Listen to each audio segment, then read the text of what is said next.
Hello everybody and welcome back. As always, I am Mateo311 and this is your channel for everything VR related. So today we have the best and worst case scenario for VR gaming in 2025. There's two extreme directions VR could go in. This could be an absolutely amazing year, or things could go not so great. So we're going to get into all of that today. Now this will be pretty much a talking head video, so if that's not what you're looking for, you could peace out. It's fine. I will, of course, include links and timestamps down below, so if you want to jump to a specific topic. But let's start things off with the negative stuff. I'm sure you guys have heard plenty of doom and gloom stuff from VR lately. Every single year around this time, we get the VR is dead again content. Now, while that's definitely not the case, there are a few things lining up that potentially don't look great for VR gamers. So with high production value games not being affordable for third-party developers, and the big companies like Sony and Meta moving away from these type of games, we could see yet another dip in the quality of VR games. At the same time, the studios like Skydance, Servios, and Vertigo Games that gave us some of the biggest VR titles in 2024, including Behemoth, Alien Rogue Incursion, and Metro Awakening. These games were definite bangers, but guess what? In many circumstances, they didn't meet sales expectations. So that's pretty sad. We keep saying we want these bigger and better games, and when they try to deliver, they don't sell that great. What does sell great, or what people are spending most of their time on when it comes to the Meta Quest, that's free-to-play games. 70% of gameplay time is now free-to-play games on the Meta Quest. And you look at things like Gorilla Tag making millions, and it's like Gorilla Tag versus Metro or Alien Rogue Incursion or Behemoth. It makes you want to pull your hair out sometimes. So that's where the industry's going. And what does that say for the future of VR games? It's not looking great. Now, Meta's overall contributions to VR can be a bit controversial. People will say they set VR back 10 years, and to a degree, I believe that's true. I'm with you on that one. We used to have these high quality PC VR games, and then they wanted to make VR more affordable, and the quality of games has significantly dropped because now all the hardware is mobile and developers need to focus on mobile if they want to make any type of profit.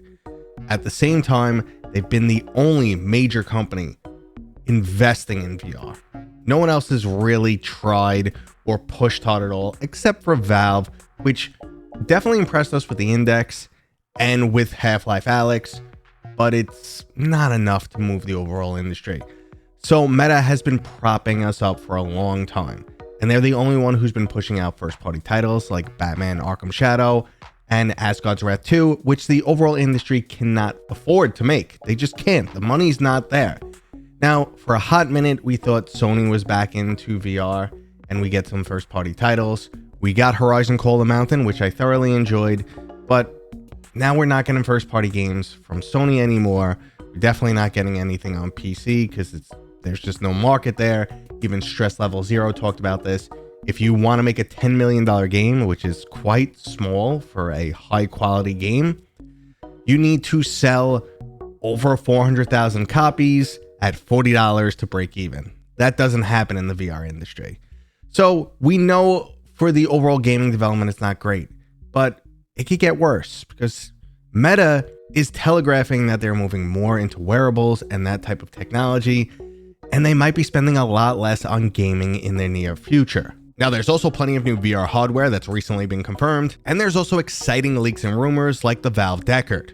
But all of this can also quickly go south. It looks like the new Android XR OS is going to be designed more for AR applications or wearable type applications. So if developers find this more profitable, yeah, they'll migrate over from VR to AR. And we won't be getting more VR games, or we'll get less, or at least cut into it to some amount. Now, when we look at Valve, sure, things get a lot more exciting. Valve is all about gaming, but at the same time, it does seem like the Deckard will also focus on flat screen gaming. So VR is not the number one priority. That's okay. But yet again, this is planned to be, or at least rumored to be, a $1,200 headset. So this will not have a dramatic impact on VR. It doesn't make VR much more affordable. It's not going to bring in droves of people. Like the PlayStation VR 2, I think the sales are around 2 million at this point. And that's with, 2 holiday seasons, a first party title, big name of Sony behind it. Now the Valve Index did pretty well. Actually, it did really well, but it was, again, not supposed to be a mass-produced product. And Half-Life Alyx, to this day, is still some of the best that VR has to offer, hands down. So I do have high expectations, but I don't think it's going to turn the VR industry on its head. It's not going to be like, oh my God, VR is the newest, most exciting thing that everyone has. It could be, but I doubt it. And the last wild card in that whole hardware situation is the current tariff nonsense. If the majority of the XR hardware is suddenly 25% more, it will significantly impact sales. It's already a lot to ask people to pay $1,200.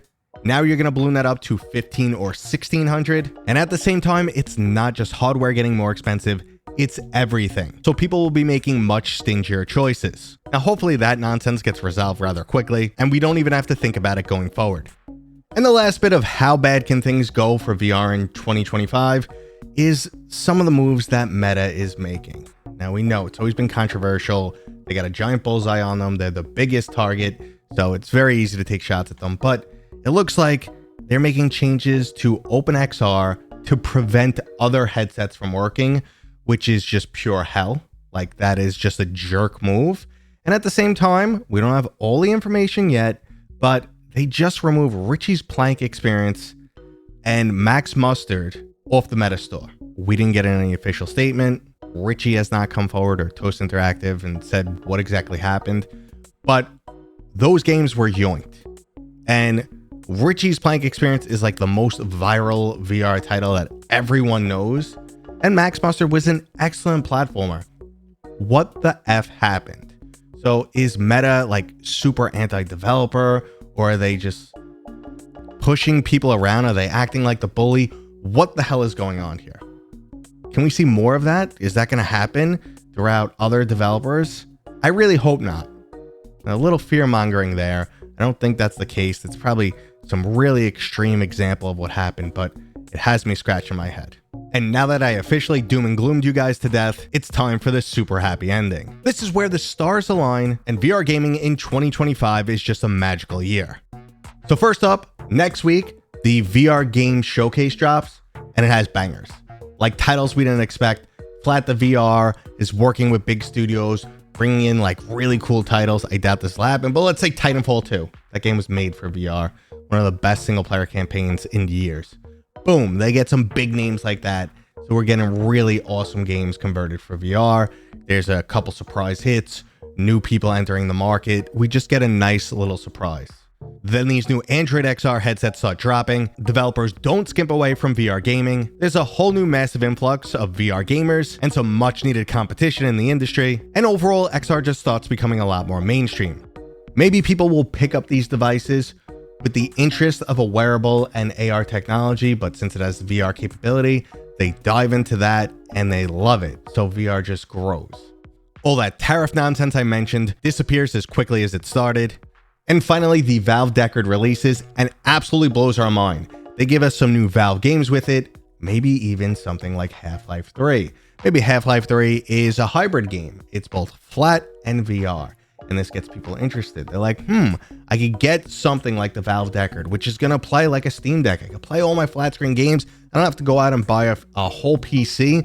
I could also try it for VR. I could get both aspects of this new Half-Life title. Holy crap, I got to do it. And it sells surprisingly well, like 1 million units in the first year.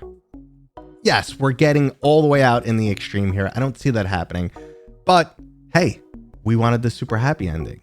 And this is where it could land. Like, honestly, Half-Life Alyx did have this like super big push for a moment, like just one moment in time. Like overnight, VR grew by almost 1 million people, but it was short lived. It was like boom, and then, just stopped. So maybe we could get a little bit more of the ball rolling. All of these different aspects come together. And at the same time, Sony says, you know what? We did have a first party game in production. Let's finish it up. Let's, roll it out for some people. There's more money in the industry. Third party jumps in. Even Meta says, you know what? Hey, we'll do a few more first party games. We have these studios that we acquired that we never put to use. So we get something really cool from Twisted Pixel. We get a new game from Big Box. and ultimately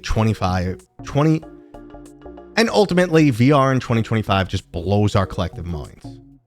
And I gotta say, guys, I really don't think the reality is either of those two sides. It's somewhere in the middle. We're gonna get some of the good, some of the bad.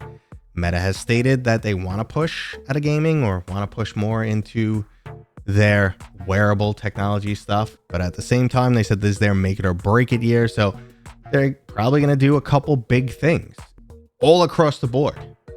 So we'll see what happens. I'm excited. I'm still very confident for this year that it's going to be a solid year. The Deckard stuff obviously has me super excited, and I just want to jump back to one more thing, because I've been mentioning a lot, if you watch the channel, I've been playing a lot of modded Fallout 4. I'm using Gingus's Essential Overhaul mod, and every time I get in there, I feel like I'm transported. It doesn't just feel like gaming, it feels like great old school PC VR, and I'm just like, holy crap, you know, these are the experiences people need to have. They need to know just how amazing this technology can be. And I do spend a lot of time in the Quest 3 throughout the year, and I thoroughly enjoy the games, and games like Batman were incredible. But when you're switching back and forth, you notice the difference a lot more. And the potential for VR out there is just insane. Like, Batman is, I don't want to call it a concession, because across the board, it's a great game. It is a great Arkham title, not just a great VR game. It's a great Arkham title. But to see like what that could have been with the same budget on PC VR would probably melt your mind. Like, honestly. But I know no one would have got to experience it, because the number of people with PC VR or PlayStation VR 2 headsets is minuscule compared to the Meta Quest. So I've been in the state of, let's let VR grow. I'm willing to make these concessions. I'm willing to have fun in these smaller VR titles for the time being as VR grows and becomes mainstream. And then eventually, hopefully, we could get those top quality experiences to everyone. That's my goal. That's why I want VR to grow. That's where I want it to be. I've accepted the fact that things like Half-Life Alyx are just not monetarily possible if a company wants to make money or not put themselves out of business. I've accepted that. I think a lot of us still need to accept that, but it's growing. VR is growing. VR is getting better. The quality of standalone's getting better. It's getting close to PC VR. The experiences are coming. I really think VR is going to have a solid year, and it's just going to get better and better.